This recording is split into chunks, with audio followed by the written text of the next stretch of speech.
Hello, ladies and gentlemen, and welcome to the Smark Tank. I am Shannon Epstein alongside the wondrous one, Bob Black.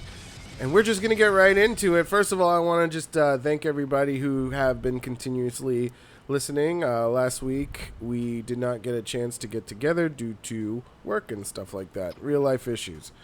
But we're back this week, and this week is crazy. We had some really explosive results in Hell in a Cell. Crazy. As well as a continuing feud that I am highly invested in as a fan, which is Becky Lynch and Charlotte Flair.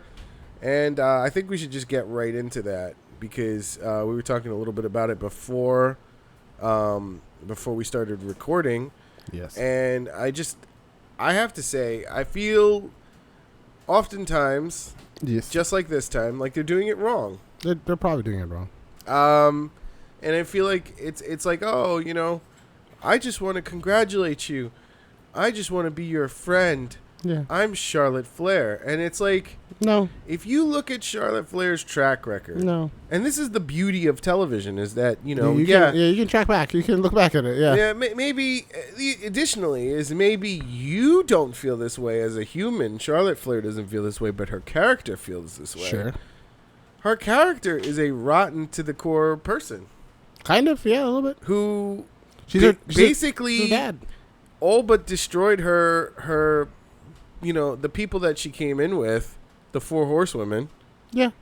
And basically left them for her dad and even turned on her dad at one point. I mean, the argument could even be made that she was like the kayfabe reason that Bayley didn't come up. Right. You know, like she kept Bayley down, you know. Like it's like she's the dirtiest player in the game. I mean that could have been a story which they didn't do. They didn't but yeah. That would have been a golden opportunity. I mean that was just a part of their entire botching of Bayley. Yeah. That like, you know, they're just like, oh, we have this golden nugget that we don't know what to do. Let's throw it in the trash compactor. You know. See if a diamond comes out. Yeah, you know, and then like eventually when Bayley gets released and goes to the Indies and becomes an indie sensation, they're like, oh man. Why we screwed that up. Why didn't we do that? Yeah, they'll be like, oh, shit, we had Kenny Omega once? Damn. Tennille Dashwood is freaking destroying it right now on the indies. Like anywhere she goes, she's a draw. I mean, I would even argue mainly because of the WWE stigma that follows her. Yeah, pretty much. You know? This is other girls. I forgot her name. Something Velez. That's in Lucha Underground. Oh, yeah. She was amazing, and she was in WWE, and they fucked that up. And it's like, you know, like Charlotte Flair is and has always been a heel gimmick, right? Absolutely, to the core. I mean, that's also just like kind of the Flair gimmick too. It's even weird when you watch like Ric Flair try to play a baby face, and he's like, "Woo, Daddy, you beat me! Woo, it happened! I can't tell you how good it feels to be released." From the pressure. Oh, woo, baby. After I lost to you, baby, I went home. Woo, baby. And then, usually when that promo happens, like 5 seconds later, like, all right, well, Ric Flair ain't that bad of a guy. He usually has like a crowbar or some shit. Yeah. He's just beating the crap out of them. Pretty much, on their way back to the locker room. Pretty much, yeah. So, like, this whole fucking shit in the first place is kind of like, I don't buy this. And, like, here's the thing. You have all these golden opportunities for Becky to be like, Charlotte, just the person I wanted to see. Yeah. You wanted to congratulate me the other night. Why don't you do it right now? Yeah. And then she's like, oh, I just, you know, I'm here to congratulate you for being the better person. It's like, sweetheart, I don't need you to congratulate me that I'm the better person. I've known I was the better person all along. Yeah. Ever since day one when we got called up to the main roster, you left me for your father. And you just spat in my face, even though I had your back despite it all. You know, like, it's there. Honestly. It's not like you have to create this out of thin air. No. This artificial feud. Like, she's mad, and she's mad for a reason. And she's been mad on podcasts. Yeah. She's been mad in real life. Has she really been mad? Yeah, she's done Chris Van Vliet interviews and stuff like that. About Charlotte? No, just about her personal status in the company. Oh, well, yeah. And like how she's like, I know I'm putting in all the hard work. I know I'm doing everything I need to do. Yeah. But But Chris Dunn and fucking Kevin Dunn, yeah, Kevin Dunn and Mark Vince McMahon and don't like her accent. Yeah, it's like fuck off. Because they're fucking jokers. That's why. Yeah, like how we're in a time where you're supposed to not be racist. I mean, that's like clearly fucking racist. Yeah, like you're racist against Irish people. Your fucking name is McMahon. McMahon, you're a fucking fuck off. You're a fucking joker. That's what you are. Get out of here. You fucking joker. Stop smelling your own fucking shit and get out of the house once in a while and stop fucking, start working on the XFL. Maybe you'll do better at that. Yeah, you fucking chucklehead. Like, it's just like, I don't, like, it's just like, you don't get it. It's like I understood when Charlotte first came back, her reason for being a face. Like, like the stuff happened with her dad. Yeah. And it's like, I get it. She's a baby face. She had a good baby face run. After she beat Asuka, right, they should have immediately started going to be like, okay, let's start laying the foundation of the heel route. The heel route. Because, like, you brought Ronda Rousey. Is Ronda Rousey going to be your heel? No. Everyone loves her. She has more fans than anyone. Yeah, I mean, like, when she first came into the Fed, like, it was a little touch and go with the other women. The other women were, like, pissed off, like, oh, it's just another chick to take my spot because she's got the superstar stigma coming in. Yes. You know what I mean? Like, she's arguably she's like one of the hottest ladies on the planet as far as, like, she can fight. Yeah. She has a record to match it. Yep. She just came in like a Stone Cold, like a star. Shit. She has outside fans that she's bringing We in. just bought Hulk Hogan and we're WCW. Yeah. That's basically like she's gonna skew the booking. Everyone knows that. Like, she's not gonna be booked weak. Right.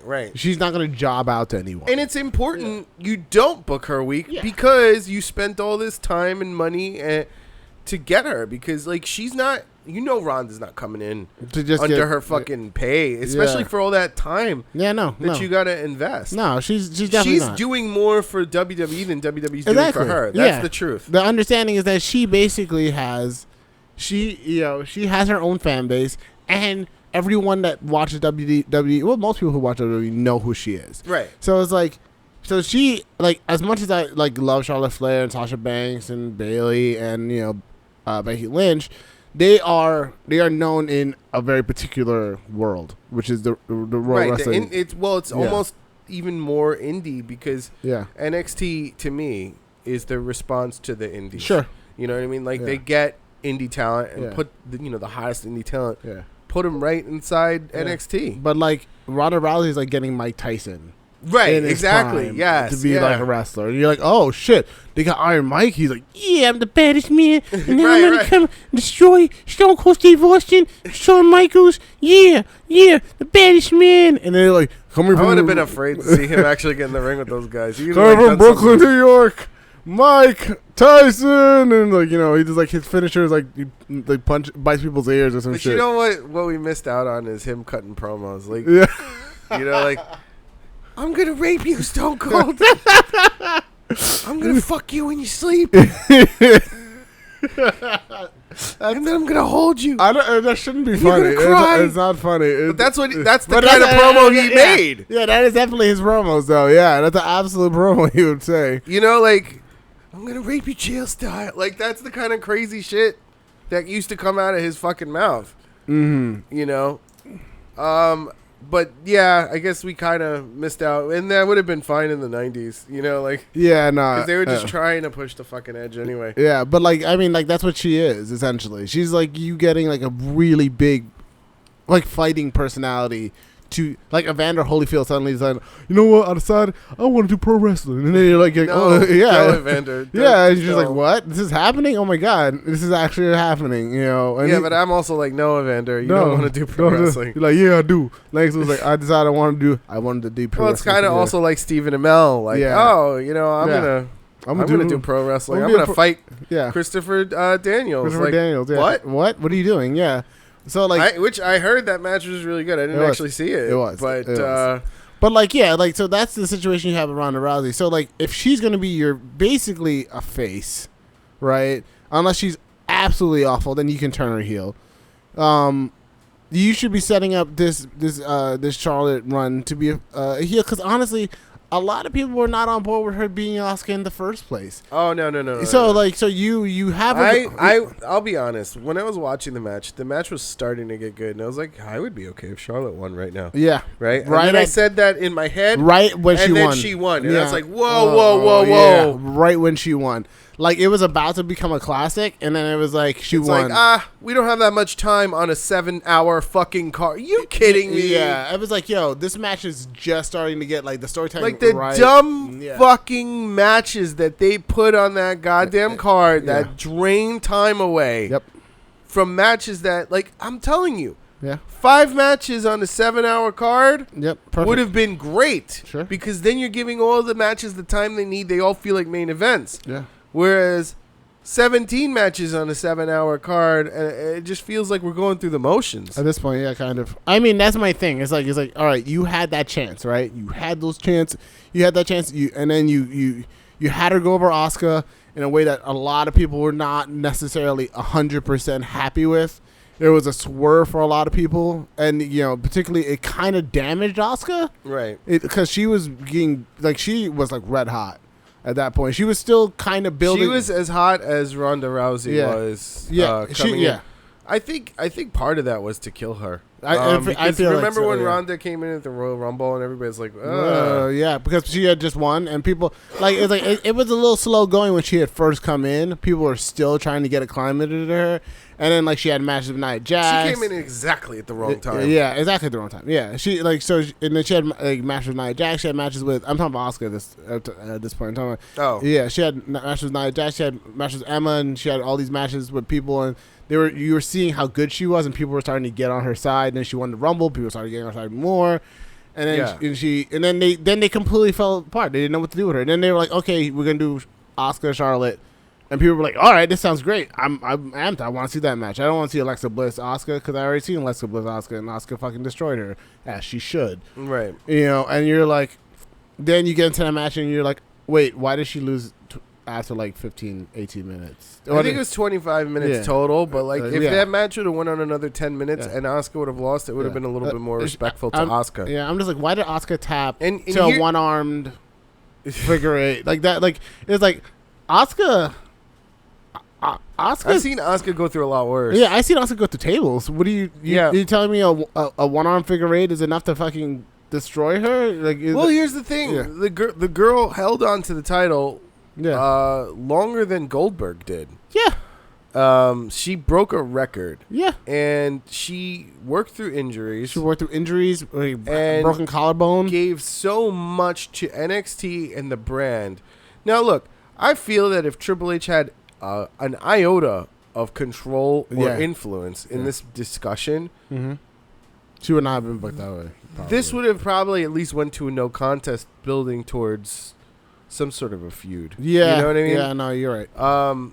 As opposed to, all right, Carmella's going to cash in and then James Ellsworth is going to fool her because she's stupid. Yeah. You know what I mean? And that's how you book her. You're booking her like she's an idiot. Like she's an idiot. And this all trails back to Becky in the sense that, before Asuka got there, Asuka was Becky.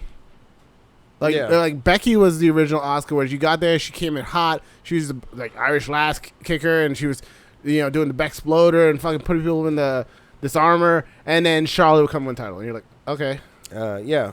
I understand you like Ric Flair, or you're like she'd be like, oh, fucking amazing, beating people, and then Alexa Bliss would win the title, and she would never get a run. She would never, ever get the respect she deserved for being the best babyface on the fucking roster. On whatever brand she was, because she was never on the same brand as Sasha and Bayley. Right. So it also begs the argument, what if Becky was on Raw instead of SmackDown? You'd never see this kind of treatment for Becky. She'd still be in the background. Yeah, she'd still be. It's just a miracle actually that there is a brand split because honestly, they'll just book Lesnar's the part-timer. Lesnar's the star. Lesnar, we got to treat the star like the star. And then, you just fucking snub people like your workhorses, like your CM Punks. Yeah. And your Becky Lynch's. I think that the fact that Triple H is taking over more an active role in SmackDown is actually helping Becky Lynch. is helping her push. Absolutely. Yeah, I think that like because he's like, oh, they're cheering her despite the fact that she's telling the crowd they suck right now. Yeah, I think she probably went to him and was like, I mean, I have no idea if this is true or not, but I feel like she probably went to him and was like, look, H, if you're gonna have me lose this, let me turn heel. And H was like, you know what? Okay, if you think you can pull it off, yeah, go for it. Because she was like, all right. But here's the thing, yeah. like, we've been discussing this. Yeah. We've been discussing this for months now. Yeah. What is a heel? Yeah. Is it just mean you fucking have balls now, finally? Pretty much. That's what it means, you know. And it's like, it's like, can I have some balls, please? I feel like because I feel like, you know, like I remember listening to interviews with the Usos talking about how they desperately wanted to turn heel. They wouldn't let them turn heel. Because they sell like pink and orange and green merchandise. Yeah, and they're like, please let us turn heel. This shit is getting stale. Let us turn heel. And you know they said exactly that. Yeah. Yo, this shit is getting stale, Oos. Yeah, Come on, baby. Let's turn heel. And then like finally, like it was turning stale though. Yeah, they started turning stale, and then finally I think they convinced either come on, Oos. Either they either convinced Vince or they convinced H to like at least vouch for him and be like, okay, fine, just give it a shot. And they gave it a shot, and it worked like gangbusters. So, like, you know, it's not like they need to repackage everybody's fucking character. No. Now with Becky, I think they need to repackage her. But let's go there in a second. Yeah. Let's talk more about the Usos turning heel. Yeah, you're right. That shit happened to work, yeah. But it didn't mean that they needed to even drop the face paint or the fucking pink, yellow, green, orange colors. Yeah, they didn't need to do that. Yeah. It just happened to work. It happened to work because it gave them fucking balls again. That's the point. Yeah, you know what? I don't feel like all right. All right, what is a fucking heel? I know that's kind of a gender term, like balls. Like that's a gender term. Sure, whatever. So like let's go with a little bit more gender neutral and be like fucking fortitude, fucking backbone. Spine. We've said backbone. We've said backbone. Spine. It's not like we haven't said it. I'm just being. Yeah. No, I'm trying to be, you know, fair. Sure. Because like Becky doesn't have balls. But now, she does now. You know what she has now? She has a backbone. She has like, you know what? Yeah, but I think even the Irish would be like, give me a little bit of balls here. You know, come on, Triple H. She has fucking intestinal fortitude. She's guts. That's true. It's guts. It's like fuck it. What do I have to lose at this point? That's true, man. Like, every time I get close to the title, fucking Charlotte or Alexa Bliss comes back and you give them the title. Why am I a face? Why am I running around in this fucking, steampunk gear, like having the fans cheer me while you fucking beat me every week? What's the point of this? Yeah, you're not going to sell a single lick of merchandise. Yeah. It's like you're wasting your own money. Essentially, yeah. It's like, what am I going to be, Emma? No. And Emma was Emma didn't have any goggles to sell. Yeah. That's the other thing. And Emma was a fantastic wrestler. And you fucked her up. You fucked her up horribly. Well, Tenille Dashwood now. Yeah. I mean, Tenille Dashwood. Now she's Tenille Dashwood. But, like, you fucking squashed the shit out of her. And for no reason. Well, she was the first person who started the Divas Revolution, and nobody even they don't even pay Paige and her any respect at all. No, and it's like okay, if I was Becky, I would talk to Paige. I would talk to Age. I'd be like, yo, let me all right, who's this match? The triple threat match. Who's going over?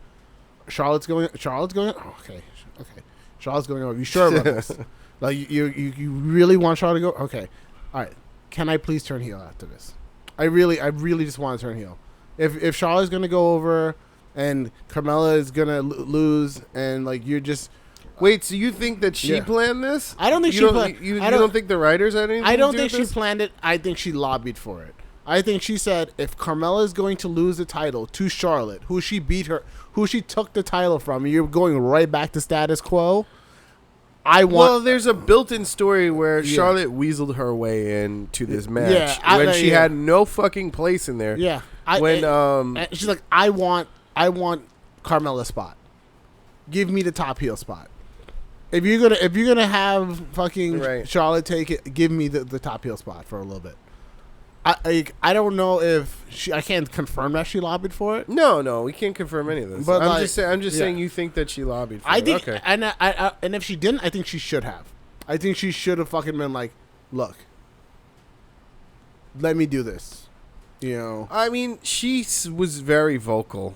Yeah. About her status on the card, about her place in the company, and she's like, I can only continue to do right for so long and get snubbed for so long, despite how good I'm doing. Yeah. And I came in at the same time as these other girls, and look at where I am and look at where they are. Yeah. And she's like, I'm fine with turning heel. I would love to turn heel. I'd love to do something different than what I'm doing. Yeah. That's her words, you know? I mean, I think her and Sasha have a lot. Like, I mean, her and Sasha are friends. And they have a lot. They have similar minds, you know, on this. And same thing with Bailey, too. Bailey is like, I'll turn heel in a heartbeat. I'll absolutely turn heel. Well, they are really happy with themselves on what they're doing with Sasha and Bailey, which I don't think they should be. They should not be. They should be ashamed of themselves that they're forming a tag team in a division with no tag titles. Yeah. Here's the thing. You don't know what to do with them. You put them together in a tag team. You give them tag titles to go and compete for and then get themselves over. Then you could have a breakup again somewhere down the road. At least there's a payoff, you know? Yeah. But you've got them in a situation where there's no payoff for them, and they do nothing. So what? I don't know.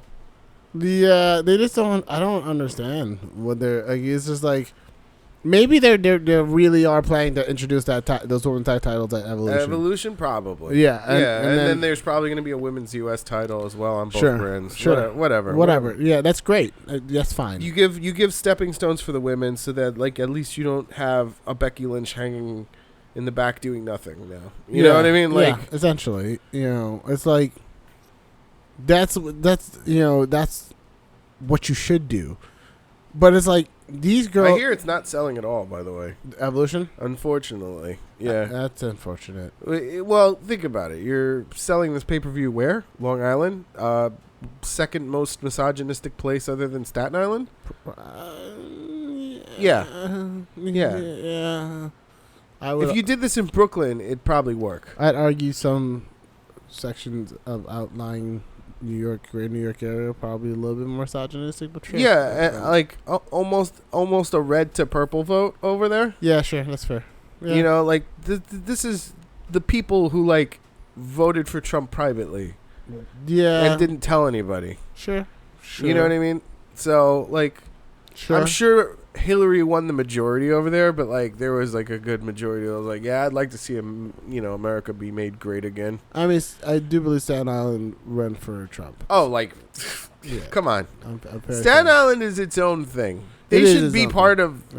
They honestly should be there. They should have their own representation in Congress. I'm not gonna show. I have a lot of friends in Staten Island. I'm not gonna say. Oh yeah, that's true. You do have a lot of friends. I'm not gonna like bad talk Staten Island. Stop that. That being said. Yeah, but I'm not talking. Yeah. I'm not even talking your friends specifically. No, because your friends are not the people who we're talking about. My friends will tell you it's true. Like they're not. They're not. They're not lie about it. It's definitely that's like Staten Island is really its own fucking thing, dude. Staten Island is Staten Island. Like most of the time they refuse to like go anywhere other than Staten Island. Like they just, it's just crazy. Staten Island is Staten Island. Yeah, no. But I mean. But besides the point, I'm not surprised. Yeah. That Evolution is not selling. Right now. I mean, even besides the fact that there's like not been much announced for it as well. It's like okay, we're gonna have a couple of legends come out of retirement and I don't even know if I want to watch that. I don't know if I'm particularly enthused to see that. Yeah. Truth of the matter is, it's a train ticket for me. Yeah.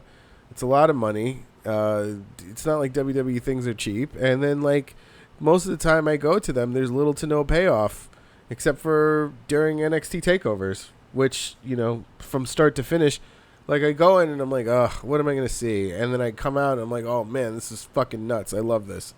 Yeah. Whereas, like, you'll go to a Raw or a SmackDown event and feel like the opposite, So, look, I don't need to go and watch the history of them finally, after fucking 30, 40 years, finally unveil women's tag titles. It's not like Layla and Michelle McCool weren't trying for that 10 years prior.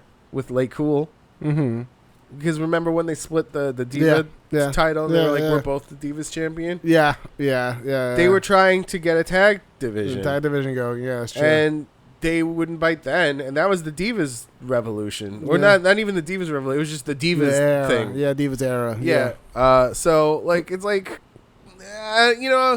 get with the program already. Just fucking like, how hard is it to just say, okay, we're making tag titles? Yep. Like, why do you? Yep. I'm so tired of their bullshit. Can we talk about the transition from 205 Live performers to now just managers of okay, all right. Every big person? Yes. Actually, that was one of my favorite segments on Raw. The Leo Rush segment? Yeah. Yeah, it was great. Leo Rush was like, yeah, I'm a manager, and I'll whip your ass. I was like, yeah, you go, Leo Rush. You go, Leo Rush. I was like, all right, yeah. Because, like, this is, like, the fifth botch of Bobby Lashley's character, and then they finally give him Leo Rush, and it's like, Titus World what? Yeah, no, it's perfect. It's like, he's just like, yeah, this is my man, Bobby Lashley, the Dominator. You know, and I was just like, you know what? I was like, he told Elias to shut up, that his music sucked. I was like, yeah. All right, Leo Rush. Good. Yeah, all right. You came in with some backbone. I like you. Yeah. What else you got? Oh, shit, you got flips and shit? Yeah, okay. like he's just fucking Bobby Lashley, like, threw him, and then he started flipping in the middle of the throw and shit. It was like, okay. Yeah, it was dope. It's like, so I'm like, is this how they're going to use 205 Live performers now? They're just going to have them come out and just be here's the thing. We had talked about the fact that they're not doing anything with 205 Live. Drake Maverick is barely interesting to the fans. That's true, it is. They don't consider They are moving it, though, apparently. To Wednesday, but what is that? Right before NXT, so... So does that mean that they're filming it at Full Sail? I don't know, but I know they're filming it before SmackDown now. So instead of it being after SmackDown, it's going to be before SmackDown, I think. Okay, so that means that the fans aren't, like, droning and waiting. Essentially, yeah. That could be good. It could be better for the product, honestly, that it's coming on before. Right, because it gets you hyped for the rest of the shit. Yeah. Which is probably how they always should have done it, honestly. Yeah, I don't know why it took them this long to figure that out. I mean, because by the time it's like 10 o'clock, people are tired. They got school in the morning. 2 words, Triple H. All right, there you go. Triple H created it, and he understands it, and he gets it. Vince was like, wait. I don't understand this. I'm going to the bathroom. Cruiserweight? What? You mean like Evan Bourne? Yeah, no. Yeah, he was great. Yeah. The kids loved Evan Bourne. He was fearless. Yeah. He did flippy things. Flippy things. I got a lot of guys who can do flippy things. Hey, TJP, do a flippy thing. Yeah. That's true. I'll give you $100 right now if you do a flippy thing. Yeah, that's Vince and McMahon. get me lunch, too, while you're at it. That's Vince McMahon. He's like, yeah, do flippy things. Good. Yeah. That's good. Good. All right. Yeah, I fucking love it. I don't know Drake about Maverick. Drake Maverick with Authors of Pain. Whatever. I cool. kind of miss James Ellery. A little bit, but like, they just didn't want him there. I mean, he definitely fit the vibe better of like creepy manager with two fucking belugas, just like big. Yeah, but it fit the gimmick because he was like, my Authors of Pain. Yeah, like a wrote the book, Chapter 1, Destruction. Like just like a Chapter 2, Rebuilding. Like it was like okay, like it's like a creepy when guy. Drake Maverick's like, I don't know why I'm here, but fuck these guys up. And he made that stupid fucking face. It's like, no, it's gonna be good because eventually he's gonna take them to 205 Live and then be like, "You're gonna go against Akam, Cedric Alexander." He's like, "Wait, he's not 205. I just weighed him right now. He is 205." And your scales messed up, man. He's gonna have a huge. I mean, we talked about that too, about them doing that. He's gonna have like a big scale. He's 205 Live on Mars. He's gonna be like he's gonna have a big scale. But like it ends on 205. You step on this one, you step on that scale, and you step on that scale. It seems you're 205. Like, wait a minute, this only goes up to 205. I know, isn't it crazy? Hey, come your past. You're ready for the Cruiserweight title now, and it's gonna be great. I think it's gonna. No, this is my special scale that I bought from the Hall of Science. To weigh people on Mars. Just to make sure everyone is exactly 205. Which is kind of great, because then it means that anybody can wrestle on 205. It means that maybe like Ty's be like, well, I see potential for me to get a title run here. You know, it also makes fun of the idea of 205 Live because it's kind of a ridiculous idea because it's wrestling. So the idea that like someone who's 205 can't wrestle somebody who's 230 is stupid. In a predetermined combat sport. Yeah, in a predetermined combat sport. It's not like you're like, we're going to go into the octagon and this 150-pound guy is going to face off against this 245-pound man. Yeah, but you know what the fucked up shit is? Even in that arena, you'd still see like guys that were like 125 knock out the 205 guys. Sure, absolutely. You know what I'm saying? Like, you'd still see it in like the David versus Goliath matches. Yeah, sure. And like UFC 1. Yeah, and so it's like if you're gonna have this arbitrary thing where it's like, okay, no one who's above 205 can be in here. It's like, why not just make fun of that and have Drake Maverick bring in his team, the Authors of Pain, and weigh them on a scale that only that only goes up to 205, and then he's like, yeah, these are my guys, Occam and Razor. They're gonna. I'm here to show that people on 205 Live don't just have to wrestle. Yeah, you know, like make him Mac Bischoff. Give him the come and Razor. I have about 3 minutes of time to give to you now. That's essentially what they are right now. Like, that's what he did on Monday. He's like, my 3-minute warning, go beat up these schloes. And they're like, yeah, and they go beat people up. I'm kind of upset they don't let them speak English. They're just like, I'm like, God. I'm just like, what are you guys doing? Why? They're speaking like Tasmanian and Hindi. Like, I don't know what the fuck is going on. I'm fairly certain they can speak English. Why are you guys having this, like, you know? Yeah, but one of those speaks like really bad English, which is why they gave him Drake Maverick in the first place. They were like, oh, this is not good. We need a manager. I'm like, why are you guys having him like off of the Wild Samoan? Who speaks better English than an Englishman? Yeah, let's give him that guy. I'm like, why are you guys having them walk around like they're off from the Wild Samoans? Like, you know, like, you know, and then one day a kid's gonna be like, hey, Occam, can you sign? Sign? Scribble? Fuck off, kid. Yeah, you know Occam's gonna do it. He's like, what the fuck are you talking about, kid? You know, it's just like, why are you making them like they're mercenaries? They're not like fucking wild men that you found. Wild Samoan mercenaries. I was like, what are you doing? Like, I don't get their gimmick. All I know is that they're big and to destroy people, and they don't do the Super Collider anymore, which is kind of sad. Well, they do a modified Super Collider. Do they really? Yeah. Well, they don't power bomb them on top of each other. They just like do the cheers. Yeah. And then power bomb them. Yeah.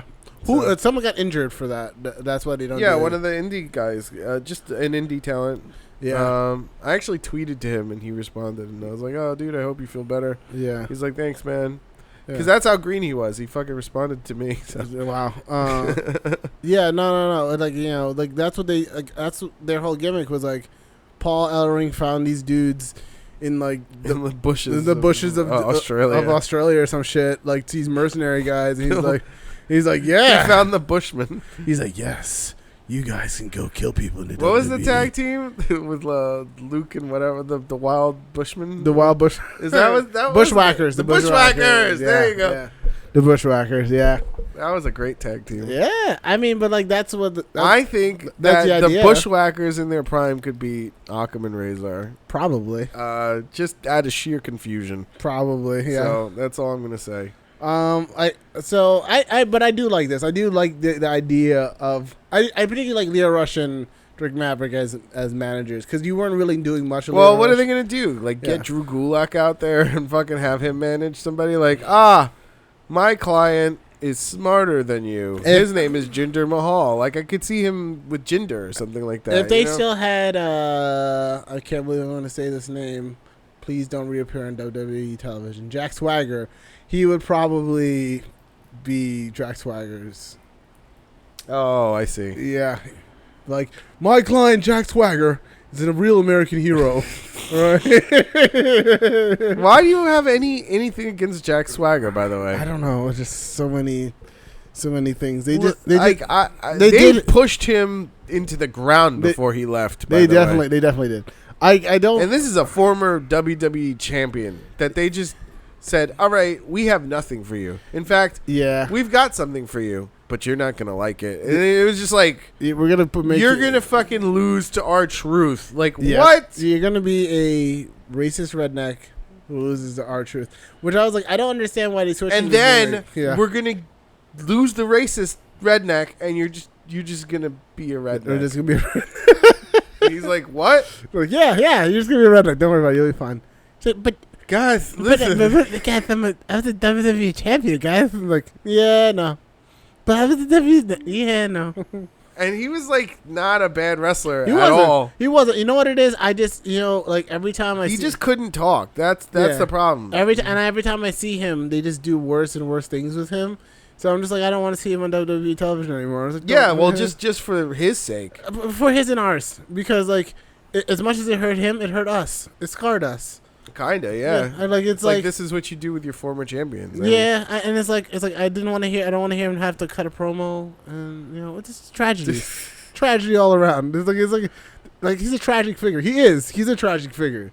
He's not like his story is His not. story is not one of glory like the Roman of Reigns. Yeah, it's not a happy story. He loses his girlfriend to the Miz. There's a lot of sad things happening. All right, like there's a lot of tragedy in his life. Oh, I didn't know that. Yeah. I wasn't watching wrestling at that point. He was dating Maurice originally, and then they broke up, and then she got with the Miz, and like there's a lot. Now they got a reality TV show. Like, And Miz has a fucking title opportunity yeah, as well. There's a lot of sad things happening. All right, this is This is the difference. When you don't have a lisp, that's what they do. Apparently, there's a little ableism in there. There's a little bit of like there's a little stuff in there. You don't want to talk about it too much, but like the Ember Moon got a push. That was great. Okay. What kind of push are we talking about here? I mean that she came out and she was Nia Jax's partner, and she's on TV and she's doing She's stuff. on TV. I like that she's. That's like the best you can have right now. At this she's point, on TV. At this point, yeah. Like honestly, I just like it when they're on TV now. I'm just happy for you that you got some TV minutes. I loved Baron Corbin's.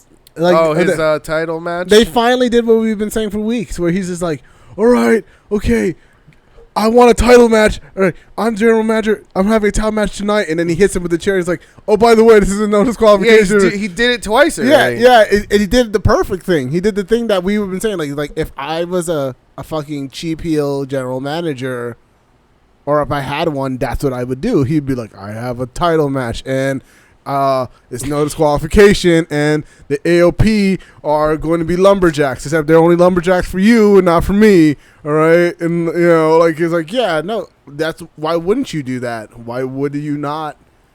He is great at his role. Yeah, it's like, why would you not? The only problem is he's not able to capitalize, despite how fucking how much of a shit heel he is. I didn't even mind the finish. I thought the finish. I didn't mind the finish. I thought the finish was well done, actually.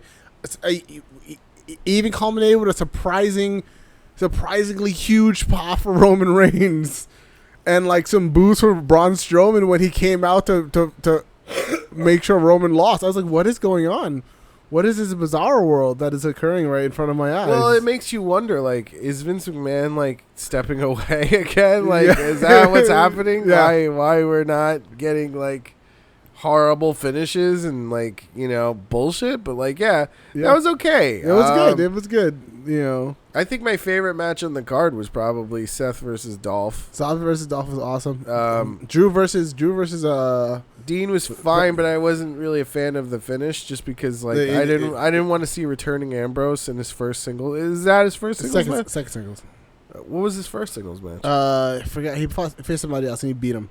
Yeah, but I didn't want to see him lose. I just kind of he's the former WWE champion. I kind of wanted to see at least a no contest. Yeah, but I feel like if there would have been a no contest there, it wouldn't have made sense for Seth Rollins to have a match later. Yeah, it's true. So yeah, I kind of get into these like debates with myself, like is that the way to finish it? Is that the way to finish it? But then overall, I guess it had no other way to go. Yeah, it had to. I mean, and he also they like Drew McIntyre. They want to build him up.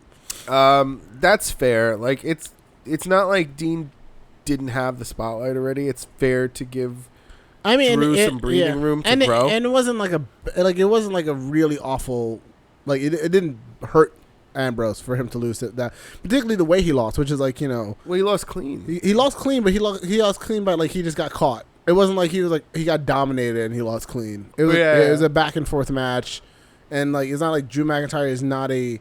Well, it gives room for Dean Ambrose to just kind of like be like, okay, well, I got to get this ring rust off of me. Essentially, yeah. Okay, I guess. Yeah, and it's not like Drew McIntyre is like. Like I said, this is just a pure mark thing at this point, where it's like, oh, I didn't want my buddy Dean to lose. You know? Mean, it's not like Drew McIntyre is a completely non-dangerous individual. Like you have established that he's a dangerous individual. Absolutely. So like him beating Dean Ambrose is not like a ridiculous thing. Like if he was like, all right, Dean Ambrose, your first comeback match is against Goldust, and then Goldust hits him with the fucking Shadow Dreams and beats him. You're like, what? The truth is, I would love to see Goldust. Like what? Like what? Like what's happening? What are you? I'd love to see. What are you doing to us with the Shadow Dreams? I'm sorry. This is like he's like, Dean. I forget that Goldust is like basically a jobber now, and he's not the guy who like fucking tormented Razor Ramon. I forget that from time to time. Dean, you're such a manly man. You have so much new muscles. But I've gotten some new muscles too, Dean. Like I've been working out too, That's Dean. so gross. You know, like if that happened, you'd be like, fuck this, man. This sucks. But like, if like that's so gross. I've got some new muscles too. But like, I feel violated just for having listened to that. I'm sorry, Smark Tank audience. But that's like the best. That's the best Goldust promo we'll never see. Yeah, no, because they're not going there again. Not for a while. And if anything, it'd be like, hi, I'm gay. Are you gay? Yeah, yes, I'm gay. Yeah. Let's go be gay together. It'd be like that. That'd be like the extent of a gay promo now, and like they definitely are they're teetering on it with Velveteen Dream. Well, he's kind of, I guess, gender non-binary a little bit. I don't know. That's fine. Yeah. Whatever. It's you know what it is at this point. Yeah. So. Yeah. We didn't even talk about SmackDown yet. We did. We talked bit. about Becky, but I think the most interesting thing that happened on SmackDown is the Rusev Day breakup and the fact that Daniel Bryan is potentially getting a title shot. Yeah, I am. I kind of want Miz to win. Are you about to say that? I kind of want. I want the Miz to win only because. How far we've turned in only a year. Hear me out. He's not gonna get the title. Everyone knows this. I want him to win. Because I want Daniel Bryan to, I want Daniel Bryan to turn his intestinal fortitude back. I want a Johnny. We don't say balls anymore. I want a Johnny Gargano level. Like they're not capable of that kind of story. I know Daniel Bryan's capable of that kind. No, they're not capable of that kind of story. Absolutely not. But like only NXT is capable of delivering that kind of story. I want it to be like that. Daniel Bryan is just so fixated on kicking the shit out of the Miz that he loses. He loses, and then the Miz goes in, and then he fucks up the Miz's title run or title shot, and then it evolves into a grudge match at Mania. Let's just go all the way with it. I think if anybody's winning the title right now, though, it's probably Joe. They should because Joe is so far in AJ Styles' head right now that they should have Joe. I mean that finish at Hell in a Cell was really well done. Yeah. The tap out with the pin, that was... Right, and they didn't see AJ tapping out. Yeah. That was probably the best finish they could have done, where neither performer gets, really hurt. Right. You know, because, if AJ wins on a technicality. Like, if he had pinned Joe clean, Joe would be done for a little bit. Like there's no coming back from that, kind of. Right, yeah. Right. Yeah. I mean, they could have also ended it in a no contest, and then, Baron Corbin could have came out and made it a no DQ match. I'm now the acting GM of both shows. Paige has been fired. What? What's he talking about? You stupid twit. I am now I just want to let you guys know that this match is now a triple threat match, and it's no DQ. And I'm in it. I'm in it.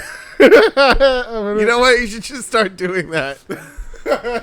Are you loving it, Paige? Be like, you're not even a SmackDown competitor. I am now. I just traded myself temporarily on a part-time basis. I will fight the same level as Brock Lesnar. I've given myself a $7 million paycheck each time I make an appearance. I would love it if Paige did that. Paige like, okay, by the way, this is not a triple threat match, and I'm in it. And she's like, I'm now the first woman WWE champion ever. I relinquished my title. Just wanted to do that. Just wanted to hold it. You know. Like I said, I kind of wanted, like the Mark in me wants to see Daniel Bryan. That would be great. Win the title, but it makes no sense for him to even go near the title right now when he's in such a wonderful feud with The Miz. It's not a bad feud. It's not. I'm not interested. I'm not super interested either, but like it's not a bad feud. I'm not trying to shit on anything either. Like it has the makings of a good feud. The problem is that the missuses are involved, and they're like, she's got so much ring rust on her right now, Brie Bella, that it's like it makes it not fun. And like Maurice just had a baby, and is wrestling, and it's like. And I mean, and Maurice has never been a fantastic wrestler, so it's like I'm not trying to take away anything from the women. It's just like they're just not. I mean, there were moments where it was like, oh wow, this is really cool. I like what they did there, but like, they're doing it to promote the shows. We both understand that. Total Bellas and Miz and Mrs. Miz and Mrs. Of course, but like when we get into the nitty gritty of it, at this point we're gonna get into the nitty gritty of it. What they really need to do is to have Miz screw over Bryan, Bryan screw over Miz, Miz screw over Bryan, Bryan screw over Miz, so it turns into a blood feud. Like get nasty with it. And Bryan can do it, and I know the Miz can do it, so like let's do it. Well, there's no reason that this can't work if they're gonna invest time into it. Eventually, it's gonna hit. Yeah, you got no matter what. If they keep investing the time, history is there. Yeah, but like it needs to get to a point where like. There's more at stake than just the good name of your so-called husband. Like, he is a better wrestler than you. It's like, at a certain point, people don't give a shit. And it's like, okay, wow, that was a good feud from Talking Smack. What else? Yeah, no, you gotta take it to the next level. But if you put on stakes like, like, oh, I kidnapped your baby kind of deal, like soap opera-y stuff, or like, this is for the title, you're taking money out of my kid's mouth by me not being champion, or like you tried to personally assassinate my family, like that kind of shit. That's compelling content. Takes it to the next level, They kick it up to the next level. Just kick it up to the next level. Have Birdie... but that's what I'm saying. Like, I think that would be really interesting, actually, to have like a crazy ass angle like that. Have Birdie, and you can get away with it because it's television. Yeah, have Birdie and her tattoo partner King Maxwell come beat up the Miz's baby. Just do like the yes kicks to the Miz and. But I'm saying, like, could you imagine if like Miz got in the car and he's like, "Oh, well, look who it is! If it isn't the little birdie." The light of Daniel Bryan and Brie Bella's eyes. That would take him into like ultra heel status. But that's what I'm saying. That would be like hyper heel status. Bro, this is TV.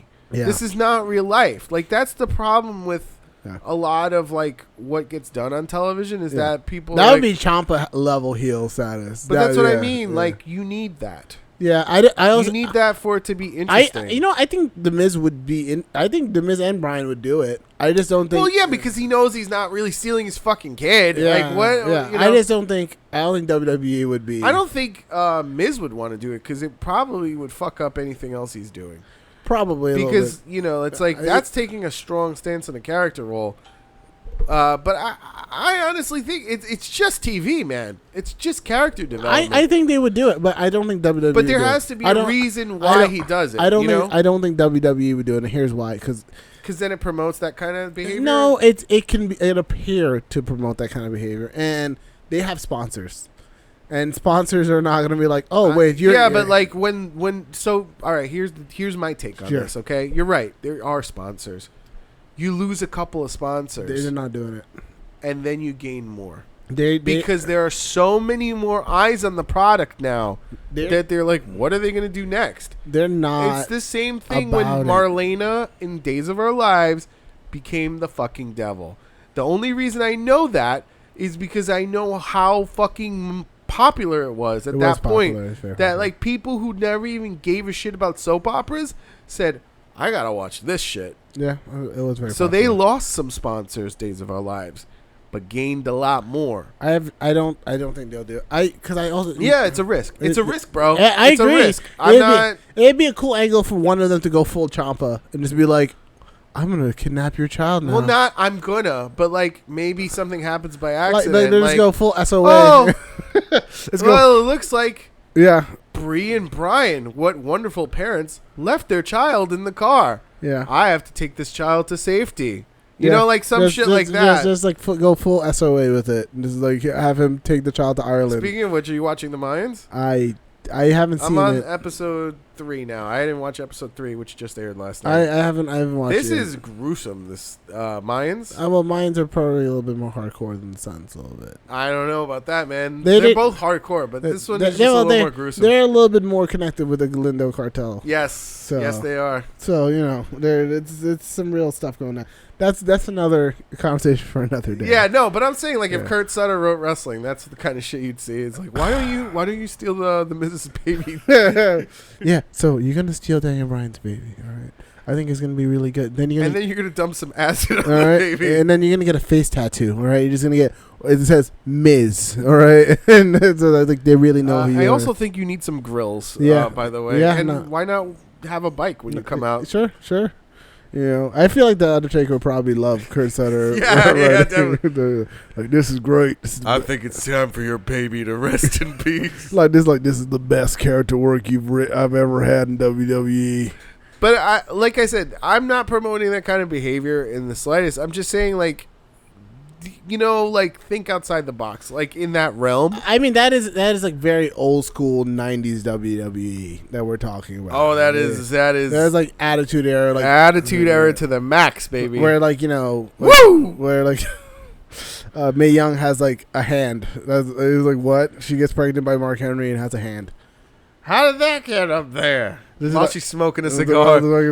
Like it's just like okay, that happened. That's the thing you're showing to young children, possibly. You know what's funny is that fucking Briscoe threw up.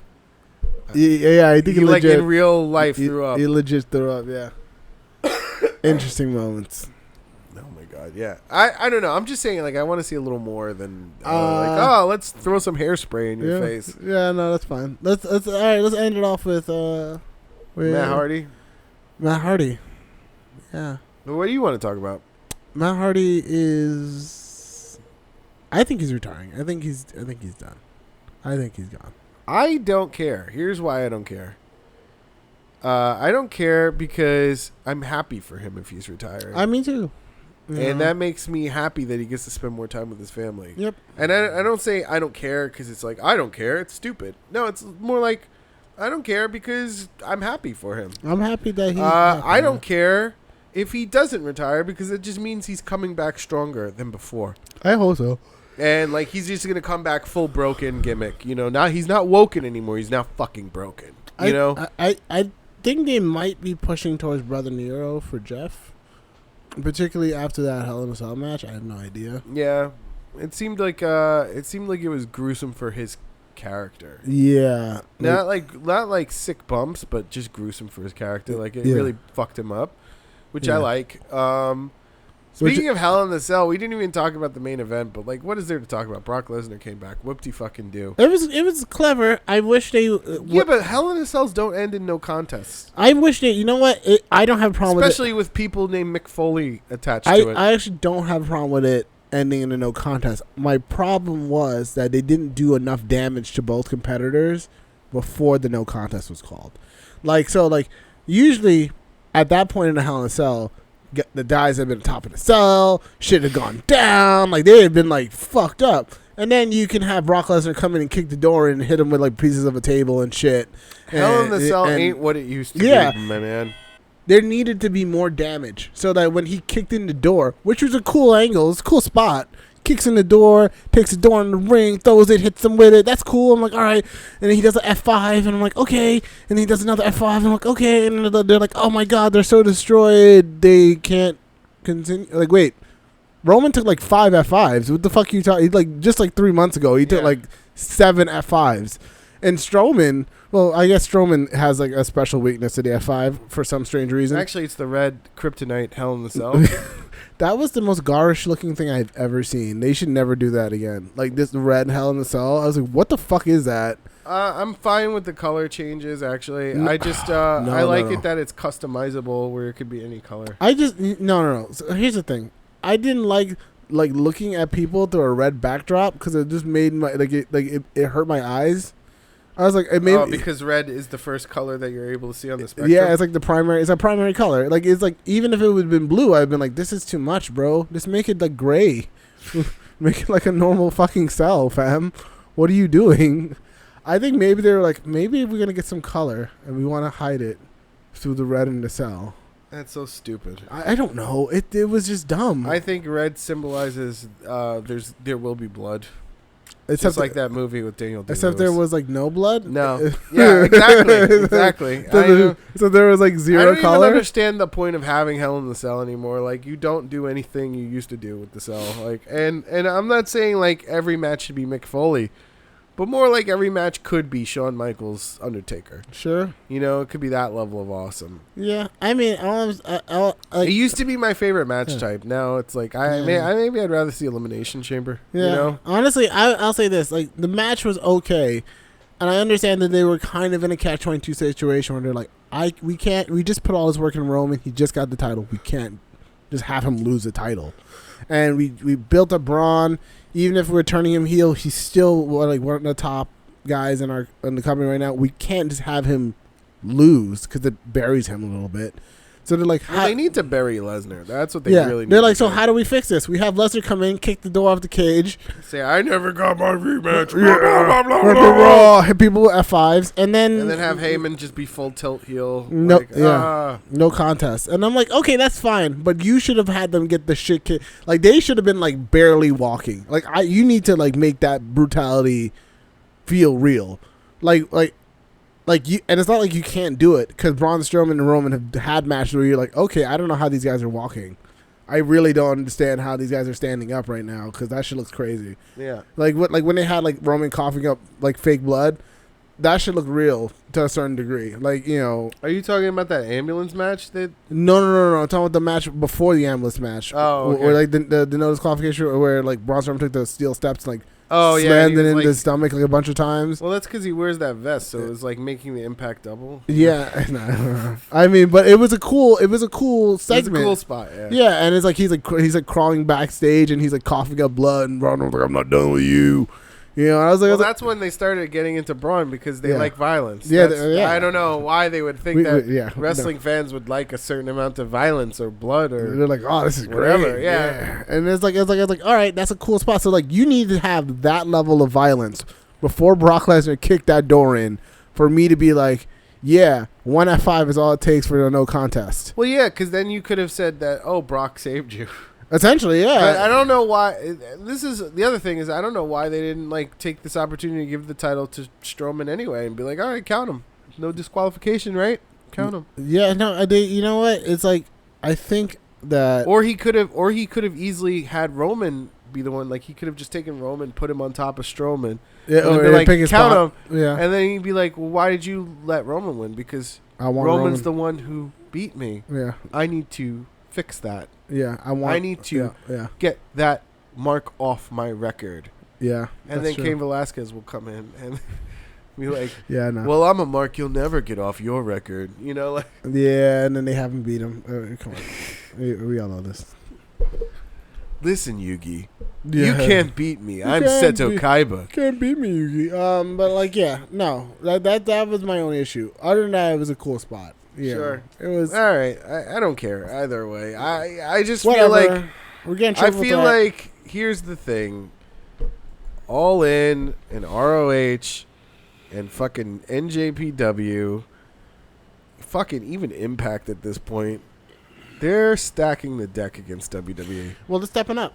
And they're all allowing the titles to be defended on different brands and different shows now. Yeah. The fucking blood is in the water now. If you don't start playing with others, yeah, they're going to play with each other and leave you out. We'll see. I mean, they're building, it seems like they're building a network. Yeah, because like now you don't just need to just do an ROH show. Like, what's ROH? But when you do ROH, NJPW, NWA, you know. Now NWA is like a thing. It's like, oh shit, whoa, Cody Rhodes is the headliner for the NWA now. So we'll see. I don't know. I mean, this is Stardust, right? Yeah. This is Stardust. This is a guy they had nothing invested in. Yeah, and he's doing great. And he has risen to such prominence. Yeah, he's doing great now. On his own name. So when they say in WWE, don't go into business for yourself, they really just mean follow blindly and do what you're told. And guess what? Family, anybody listening, when you don't follow blindly and you don't do what you're told and you bet on yourself, there's no telling how far you can get. Don't let anybody tell you you can't do something. Yeah. And on that note, I think that yeah, sure. that sums it up. But yeah, go for it. Yeah, all right. That's Smark Tank, ladies and gentlemen. Don't do what you're told. Bet on yourself. Positive messages here at the Smark Tank. Yep. I'd also like to have you guys leave us some positive messages in our comments section on our Facebook on facebook.com/ILikeSmarks. You could also email us at wearesmarks@gmail.com and write to us at our Twitter at ILikeSmarks. Thank you guys so much for tuning into the Smark Tank. We will be back next week. Later, guys.